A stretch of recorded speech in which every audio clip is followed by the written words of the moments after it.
السلام علیکم ورحمۃ اللہ وبرکاتہ۔ کیسے ہیں آپ سب؟ امید ہے کہ آپ سب خیریت سے ہوں گے، ایمان اور صحت کی بہترین حالت میں ہوں گے۔ نحمدہ ونصلی علی رسولہ الکریم، اما بعد، اعوذ باللہ من الشیطان الرجیم، بسم اللہ الرحمن الرحیم۔ رب اشرح لی صدری ویسر لی امری واحلل عقدۃ من لسانی یفقہوا قولی۔ رب زدنی علما، رب زدنی علما، رب زدنی علما، آمین یا رب العالمین۔ بسم اللہ الرحمن الرحیم۔ وما اور نہیں، محمد صلی اللہ علیہ وسلم، الا مگر، رسول ایک رسول، قد تحقیق، خلت گزر چکے، من قبلہ ان سے پہلے، الرسل کئی رسول، افإن کیا پھر اگر، ماتا وہ فوت ہو جائیں، او قتلا یا قتل کر دیے جائیں، انقلبتم کیا لوٹ جاؤ گے تم، علی اعقابکم اوپر اپنی ایڑیوں کے، ومن اور جو کوئی، ینقلب لوٹے گا یا پلٹے گا، علی اوپر، عقبیہ اپنی دونوں ایڑیوں کے، فلن تو ہرگز نہیں، یضر اللہ وہ نقصان دے سکتا اللہ کو، شیئا کچھ بھی، وسیجزی اور عنقریب بدلہ دے گا، اللہ اللہ، الشاکرین شکر گزاروں کو۔ اس آیت کے اندر بتایا جا رہا ہے کہ محمد صلی اللہ علیہ وسلم صرف رسول ہی ہیں، یعنی ان کا امتیاز بھی وصف رسالت ہی ہے، یہ نہیں کہ وہ بشری خصائص سے بالاتر اور خدائی صفات سے متصف ہوں کہ انہیں موت سے ہی دوچار نہ ہونا پڑے۔ اور جنگ احد میں شکست کے اسباب میں سے ایک سبب یہ بھی تھا کہ رسول صلی اللہ علیہ وسلم کے بارے میں کافروں نے یہ افواہ اڑا دی کہ محمد صلی اللہ علیہ وسلم قتل کر دیے گئے۔ مسلمانوں میں جب یہ خبر پھیلی تو اس سے بعض مسلمانوں کے حوصلے پست ہو گئے اور لڑائی سے پیچھے ہٹ گئے، جس پر یہ آیت نازل ہوئی کہ نبی صلی اللہ علیہ وسلم کا کافروں کے ہاتھوں قتل ہو جانا یا اس پر موت کا وارد ہو جانا کوئی نئی بات نہیں ہے، کیونکہ پچھلے انبیاء بھی قتل ہوئے اور کچھ جو تھے وہ طبعی موت سے بھی ہمکنار ہوئے۔ اگر بالفرض آپ صلی اللہ علیہ وسلم بھی اس سے دوچار ہو جائیں تو کیا تم اس دین سے ہی پھر جاؤ گے؟ یاد رکھو، جو بھی پھر جائے گا وہ اپنا ہی نقصان کرے گا، اللہ تعالیٰ کا کچھ بھی نہیں بگاڑے گا۔ نبی صلی اللہ علیہ وسلم کے سانحہ وفات کے وقت جب عمر رضی اللہ تعالیٰ عنہ شدت جذبات میں وفات نبوی صلی اللہ علیہ وسلم کا انکار کر رہے تھے، تو اس وقت ابو بکر صدیق رضی اللہ تعالیٰ عنہ نے نہایت حکمت سے کام لیتے ہوئے منبر رسول صلی اللہ علیہ وسلم کے پہلو میں کھڑے ہو کر انہی آیات کی تلاوت کی، جس سے عمر رضی اللہ تعالیٰ عنہ بھی متاثر ہوئے اور انہیں محسوس ہوا کہ یہ آیات گویا کہ ابھی ابھی اتری ہیں۔ وما کان اور نہیں ہے، لنفس کسی نفس کے لیے، ان تموتا کہ وہ مر جائے، الا مگر، باذن اللہ اللہ کے حکم سے، کتاباً لکھا ہوا ہے، مؤجلا مقرر وقت، ومن یرد اور جو کوئی ارادہ رکھتا ہے یا جو کوئی چاہتا ہے، ثوابا ثواب، الدنیا دنیا کا، نؤتہ ہم دیتے ہیں اس کو، منہا اس میں سے، ومن اور جو کوئی، یرد ارادہ رکھتا ہے یا چاہتا ہے، ثوابا ثواب، الآخرہ آخرت کا، نؤتہ ہم دیتے ہیں اس کو، منہا اس میں سے، وسنجزی اور عنقریب ہم بدلہ دیں گے، الشاکرین شکر کرنے والوں کو۔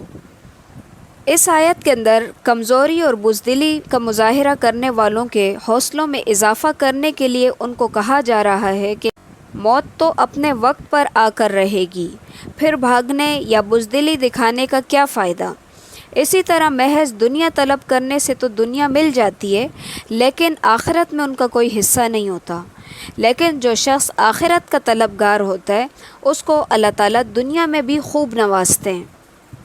اب اگلی آیت کے اندر بھی انہی لوگوں کو مزید حوصلہ دیا جا رہا ہے اور بتایا کہ وَكَأَيٍّ اور کتنی ہی من نبی نبیوں میں سے قاتل جنگ کی معہو اس کے ساتھ مل کر ربیون رب والوں نے کثیر بہت سے فما وہنوا تو نہ انہوں نے سستی دکھائی لما اصابہم واسطے اس کے جو ان کو پہنچا فی سبیل اللہ اللہ کے راستے میں وما ضعفوا اور نہ وہ کمزور ہوئے وما استکانوا اور نہ ہی وہ دبے واللہ اور اللہ یحب محبت رکھتا ہے الصابرین صبر کرنے والوں سے۔ یعنی کہ اس آیت کے ذریعے اب ان کو بتایا جا رہا ہے کہ پہلے بھی تو رسولوں کے ساتھ جو لوگ تھے ان کو بھی آزمائشیں آئیں، لیکن ان آزمائشوں کے جواب میں انہوں نے کسی طرح کی کوئی سستی سے کام نہیں لیا، نہ ہی وہ دشمن سے دبے اور نہ ہی وہ کمزور پڑے، بلکہ انہوں نے ان مصیبتوں کے اوپر صبر کیا جو ان کو پہنچی تھی۔ یعنی جو جنگ کی شدتیں ان کو پہنچی اس کے اندر وہ کسی طرح کی انہوں نے ہمت نہیں ہاری، وہ پست ہمت نہیں ہوئے، اور نہ انہوں نے کسی طرح کا کوئی ضعف اور کمزوری دکھائی، اور نہ انہوں نے مقابلہ کرنے میں کوئی سستی کی۔ تو اللہ تعالیٰ ایسے لوگوں سے محبت رکھتا ہے۔ وما اور نہیں کانا تھا قولہم قول ان کا الا مگر ان کے قالو انہوں نے کہا ربنا اے ہمارے رب اغفر لنا بخش دے ہمیں ذنوبنا گناہ ہمارے و اسرافنا اور زیادتیاں ہماری فی امرنا ہمارے معاملے میں وثبت اقدامنا اور جما دے ہمارے قدموں کو وانصرنا اور مدد فرما ہماری علی القوم اوپر قوم کے الکافرین کافر۔ یعنی کہ وہ جو لوگ تھے انہوں نے ان جنگوں کے وقتوں میں بھی اللہ تعالیٰ سے دعا کی اور اپنے گناہوں کی بخشش طلب کرتے رہے اور اللہ تعالیٰ سے دعا کرتے رہے کہ جو بھی کمی بیشی ان سے ہوئی ہے ان کے معاملات کے اندر اللہ تعالیٰ ان کو معاف کر دے، ان کے گناہوں کو معاف کر دے، ان کوتاہیوں کو معاف کر دے اور ان کے قدموں کو جما دے اور دشمن کے خلاف ان کی مدد فرمائے۔ یعنی کہ انہوں نے صرف ہتھیاروں کے اوپر بھروسہ نہیں کیا بلکہ انہوں نے اپنا ہتھیار دعا کو بنایا، اللہ تعالیٰ سے مدد بھی ساتھ ساتھ طلب کرتے رہے۔ فآتاہم اللہ تو دیا ان کو اللہ نے ثواب الدنیا ثواب دنیا کا وحسنہ اور اچھا ہے ثواب الآخرہ ثواب آخرت کا واللہ اور اللہ یحب محبت رکھتا ہے المحسنین احسان کرنے والوں سے۔ یعنی ایسے لوگوں کو اللہ تعالیٰ نے دنیا اور آخرت سے نوازا۔ اللہ تعالیٰ ایسے ہی لوگوں سے محبت کرتے ہیں جو کہ احسان کرنے والے لوگ ہوتے ہیں۔ یا ایہا الذین آمنوا اے لوگو جو ایمان لائے ہو ان تطیعوا اگر تم اطاعت کرو گے الذین ان لوگوں کی کفروا جنہوں نے کفر کیا یردوکم وہ لوٹا دیں گے تم کو علی اعقابکم اوپر تمہاری ایڑیوں کے فتنقلبوا تو لوٹ جاؤ گے تم خاسرین خسارہ پانے والے بن کر۔ یہ مضمون پہلے بھی گزر چکا ہے، یہاں پھر اس کو دہرایا جا رہا ہے کیونکہ احد کی شکست سے فائدہ اٹھاتے ہوئے کفار یا منافقین مسلمانوں کو یہ مشورہ دے رہے تھے کہ تم اپنے آبائی دین کی طرف لوٹ آؤ۔ ایسے میں مسلمانوں کو کہا گیا کہ کافروں کی اطاعت ہلاکت اور خسران کا باعث ہے، کامیابی اللہ تعالیٰ ہی کی اطاعت میں ہے اور اس سے بہتر کوئی بھی مددگار نہیں ہے تمہارے لیے۔ بل اللہ مولاکم بلکہ اللہ مولا ہے تمہارا وہوا اور وہ خیر بہترین الناصرین مددگار ہے سنلقی ان قریب میں ڈال دوں گا فی قلوبی دلوں میں الذین ان لوگوں کے کفروا جنہوں نے کفر کیا الرعب رعب بما بوجہ اس کے جو اشرکو انہوں نے شرک کیا باللہ ساتھ اللہ کے ما لم جو نہیں ینزل اتاری گئی یا نازل کی گئی بہی ساتھ اس کے سلطانہ کوئی دلیل ومأواہم اور ٹھکانہ ان کا النار آگ ہے وبئس اور بہت ہی برا مثوی ٹھکانہ ہے الظالمین ظالموں کا۔ مسلمانوں کی شکست کو دیکھتے ہوئے بعض کافروں کے دلوں میں یہ خیال آیا کہ یہ موقع مسلمانوں کے مکمل خاتمے کے لیے سب سے اچھا ہے۔ اس موقع پر اللہ تعالیٰ نے ان کے دلوں میں مسلمانوں کا رعب ڈال دیا، جیسا کہ یہاں پر کہا جا رہا ہے کہ سنلقی فی قلوب الذین کفروا الرعب، کہ عنقریب میں ان دلوں کے اندر جن لوگوں نے کفر کیا رعب ڈال دوں گا۔ قلوب جو ہے یہ قلب کی جمع ہے، یعنی کہ کافروں کے دلوں کے اندر میں رعب ڈال دوں گا۔ پھر جب ان کے دلوں میں مسلمانوں کا رعب ڈال دیا گیا، پھر انہیں اپنے اس خیال کو عملی جامہ پہنانے کا حوصلہ ہی نہ ہوا۔ صحیحین کی حدیث میں ہے کہ نبی صلی اللہ علیہ وسلم نے فرمایا کہ مجھے 5 چیزیں ایسی عطا کی گئی ہیں جو مجھ سے پہلے کسی نبی کو نہیں دی گئیں۔ ان میں سے ایک یہ ہے کہ دشمن کے دل میں 1 مہینے کی مسافت پر میرا رعب ڈال کر میری مدد کی گئی ہے۔ اس حدیث سے معلوم ہوا کہ آپ کا رعب مستقل طور پر دشمن کے دل میں ڈال دیا گیا تھا، اور اس آیت سے معلوم ہوتا ہے کہ آپ کے ساتھ آپ کی امت یعنی مسلمانوں کا رعب بھی مشرکوں کے دلوں میں اللہ تعالیٰ نے ڈال دیا ہے، اور اس کی وجہ ان کا شرک ہے۔ گویا شرک کرنے والوں کے دل دوسروں کی ہیبت سے لرزاں رہتے ہیں۔ غالباً یہی وجہ ہے کہ جب سے مسلمانوں کی ایک بڑی تعداد نے مشرکانہ عقائد اور اعمال میں مبتلا اپنے آپ کو کر لیا ہے، دشمن ان سے مرعوب ہونے کے بجائے کیا ہے کہ وہ دشمن سے مرعوب ہونے لگے ہیں، یعنی کہ معاملہ بالکل الٹ ہو گیا ہے۔ ان کا رعب ہوتا تھا پہلے دشمن پر کسی زمانے میں، آج دشمن کا مسلمان کے اوپر رعب ہے، یعنی کہ یہ شرک کرنے والوں کی دنیاوی سزا بھی ہے۔ وَلَقَدْ اور البتہ تحقیق صدقکم سچا کر دکھایا تم سے اللہ نے وعدہ وعدہ اپنا اذ جب تحسونہم تم کاٹ رہے تھے ان کو بِإِذْنِهِ اس کے حکم سے حتیٰ یہاں تک کہ اذا جب فشلتم بزدلی دکھائی تم نے وتنازعتم اور تنازع کیا تم نے فی الامر معاملے میں وعصیتم اور نافرمانی کی تم نے من بعد اس کے ما اراکم جو دیکھا تم نے ما تحبون جو تم پسند کرتے تھے منکم تم میں سے من کوئی تھا یریدو جو ارادہ رکھتا دنیا کا ومنکم اور تم میں سے من کوئی یریدو ارادہ رکھتا تھا الآخرہ آخرت کا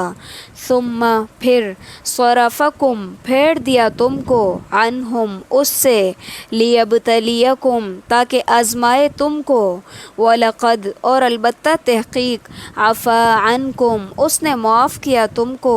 واللہ اور اللہ ذو فضل فضل والا ہے علی اوپر المؤمنین مومنوں کے۔ وعدہ سے بعض مفسرین نے 3000 اور 5000 فرشتوں کا نزول مراد لیا ہے،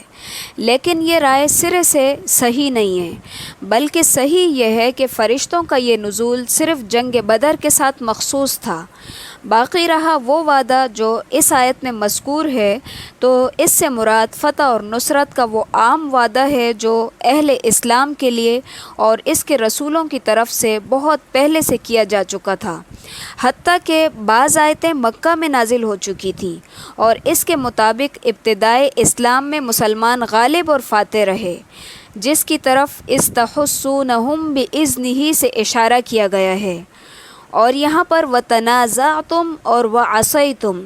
اس تنازع اور عصیان سے مراد وہ 50 تیر اندازوں کا اختلاف ہے جو فتح اور غلبہ دیکھ کر ان کے اندر واقع ہوا، اور جس کی وجہ سے کافروں کو پلٹ کر دوبارہ حملہ آور ہونے کا موقع ملا۔ جیسا کہ میں نے آپ کو پہلے بھی بتایا تھا کہ نبی صلی اللہ علیہ وسلم نے 50 تیر انداز پہاڑی کے اوپر مقرر کیے اور آپ نے کہا فتح ہو یا شکست ہو، لیکن تمہیں یہاں سے اترنا نہیں ہے، اس جگہ کو اپنی چھوڑنا نہیں ہے۔ تو جب ان صحابہ اکرام نے دیکھا کہ مسلمانوں کو فتح ہو چکی ہے اور وہ مال غنیمت سمیٹ رہے ہیں، تو وہ جو 50 تیر انداز آپ صلی اللہ علیہ وسلم نے مقرر کیے تھے ان کے درمیان پھوٹ پڑ گئی، کیونکہ پیچھے صرف 10 تیر انداز تھے جنہوں نے آپ صلی اللہ علیہ وسلم کی بات مانی اور وہ وہاں سے نہیں ہلے، لیکن 40 لوگ جو تھے انہوں نے وہ درہ چھوڑ دیا۔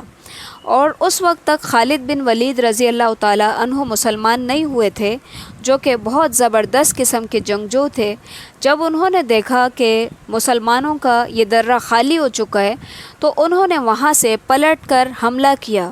اور مسلمانوں کی جو فتح تھی وہ شکست کے اندر بدل گئی۔ تو اسی طرف یہاں پر اشارہ کیا گیا ہے کہ تم نے آپس میں تنازع کیا اور رسول کی نافرمانی کی۔ اور یہاں پر ما تحبون سے مراد مال غنیمت ہے، یعنی جب تم نے مال غنیمت کو دیکھا تو تم نے یہ کام کیا، کیونکہ تم میں سے کچھ لوگ دنیا کے طالب تھے اور کچھ لوگ جو ہے وہ آخرت چاہتے تھے۔ ظاہر سی بات ہے کہ آخرت کے طالب سارے ہی صحابہ اکرام تھے، لیکن اگر خاص کانٹیکس میں بات کی جائے تو وہ 10 لوگ جنہوں نے نبی صلی اللہ علیہ وسلم کی بات مانی تھی، پھر وہ لوگ مراد ہیں۔ پھر اللہ تعالیٰ فرما رہے ہیں کہ تم کو اللہ تعالیٰ نے اس سے پھیر دیا تاکہ تمہیں آزمائے، یعنی کہ فتح دے کر تمہیں اس سے پھیر دیا گیا، شکست میں مبتلا کر دیا گیا تاکہ تمہاری آزمائش ہو۔